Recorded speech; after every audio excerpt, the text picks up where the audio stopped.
మరి విదేశాల నుంచి మన దేశాన్ని కాపాడుకోవడానికి జై జవాన్ జై కిషన్ అంటే తెలుసా? కిషన్ అంటే రైతు, మనకు పొలాలు పండించే, ధాన్యం పండించే, మనం తినే ఆహారం పండించే వాళ్ళను కిషన్ అంటారు. రైతే రాదు కాబట్టి మరి వారికి కూడా ఒకసారి ఈ సందర్భంగా చప్పట్ల ద్వారా జై హింద్. మరి నేను గత 30 సంవత్సరాల నుంచి సాంస్కృతిక విభాగం, తర్వాత ఆర్టిస్ట్గా ఉన్నాను. మీకు అందరికీ పెద్దగా తెలుసు, పిల్లలకి తెలుసుకోవాల్సిన అవసరం ఉంది కాబట్టి ఒక చిన్న ఆనాటి పాట ఈ పూట అన్నమాట.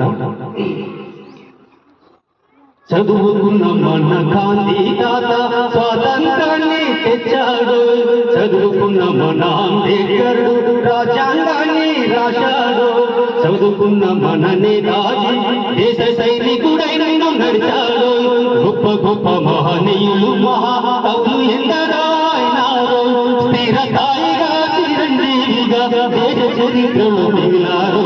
పల్లె పల్లెల్లో అక్షర దీపాలు, అందరి బ్రతుకుల్లో చక్కని వెలుగులు, చదువుకున్న ఇల్లు నందనవనము, చదువుకున్న ఇల్లు నందనవనము, అక్షరాలే మన ధన ధాన్యము. పల్లె పల్లెల్లో అక్షర దీపాలు, అందరి బ్రతుకుల్లో చక్కని వెలుగులు. అవకాశం ఇచ్చిన పెద్దలకు మరొకసారి నమస్కారం. జై హింద్.